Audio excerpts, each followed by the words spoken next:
ToggleTrack versus Clockify versus Harvest. Which time tracker wins 2025? Time tracking in 2025 can make or break productivity, but which tool is best, ToggleTrack, Clockify or Harvest? Most people get this wrong by focusing only on cost. ToggleTrack offers intuitive timers, reporting, and integrations with over 100 apps. You won't believe what happens next. Its AI-based suggestions can even predict your task durations and highlight inefficiencies. Clockify is free for unlimited users and projects. Unlike Toggle, it's highly flexible but slightly less polished in analytics. It's ideal for teams that want unlimited tracking without paying a subscription. Harvest combines time tracking with invoicing and expense management.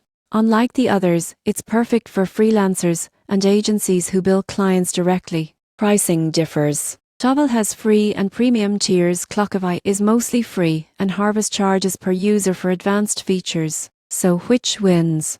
For intuitive tracking and AI insights, ToggleTrack is ideal. For unlimited free tracking, Clockify works best. For billing and client management, Harvest is smarter. The surprising truth is that choosing the right tool depends on your workflow, team tracking, invoicing, or personal productivity.